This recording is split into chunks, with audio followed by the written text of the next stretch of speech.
खुलुमबाय बड'लेटेस्ट आपडेटआव बयखौबो बरायबाय। रादाबखौ फरायदों आं प्रमद खाख्लारिया। गिबि रादाबाव दङ क'क्राझाराव साननि समावनो रां लुट खालामग्रा हमनो हादों। नोंथांमोना बेंकआव रां बख'योब्ला सांग्रां जा, नङाब्ला रां लुट खालामजागोन। क'क्राझार क'टपारायाव थानाय SBI मेन ब्रान्चनि साखाथियाव दिनै सासे फैसा लुट खालामग्राया हमजायो। फैसा लुट खालामग्राखौ क'क्राझार पुलिसा बेंकनि सिंनिफ्राय हमना लाबोनो हायो। हमजानाय फैसा लुट खालामग्राखौ बिहारनि बिजय यादव होननानै पुलिसनि सुलुङाव फोरमायदों। क'क्राझार पुलिसा रां लुट खालामग्राखौ हमनानै थानायाव लाबोयो। आसामाव फिन टल गेट। नोंथांनि पकेटाव रां गैयाब्ला नोंथाङा गारि मटर सालायनो नांला, मानोना आसामाव आरोबाव टल गेट बानायबावसिगोन। नोंथांनि पकेटनिफ्राय रां लानो थाखाय आसामाव आरोबाव गं 18 टल गेट फैगासिनो।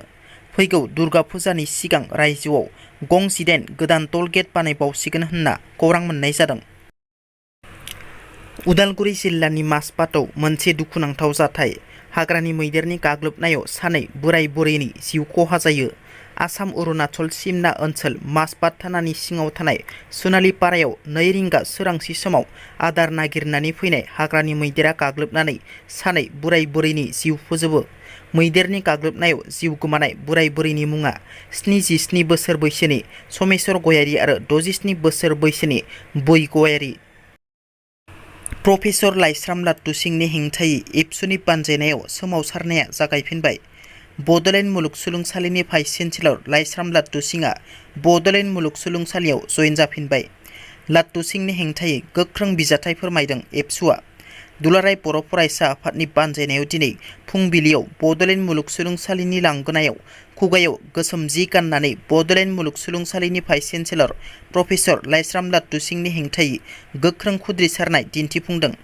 दुलाराय बर' फरायसा आफादनि लोगो आफादगिरि खोरोमदाव वारिजों लोगोसे क'क्राझार जिल्ला एबसुनि गुबुन गुबुन बिबाननि बिबानगिरिफोरा थाबैनो प्रफेसर लाइस्राम लाटु सिंखौ बड'लेण्ड मुलुगसोलोंसालिनिफ्राय होखारनांगौनि दाबिजों 3 घन्टा खुद्रिसारनाय दिन्थिफुंदों। BTCनि बारग' गाहाय हाग्रामा महिलारिया बेरफुसार बिबुंथिनि गेजेरजों BTRनि गाहाय प्रमद बर'खौ गाग्लोबो। BTC बिसायख'थिनि उनाव BTR सोदोबा थानाय नङा।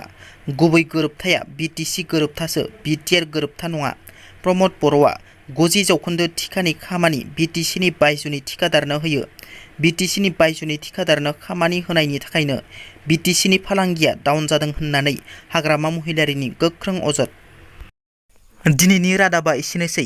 नोंथांमोना जुदि आंनि रादाबखौ खोनासंनानै मोजां मोनदोंब्ला अन्नानै लाइक, शेयार आरो साबस्क्राइब खालामनो दाबाव। गोजोन्थों।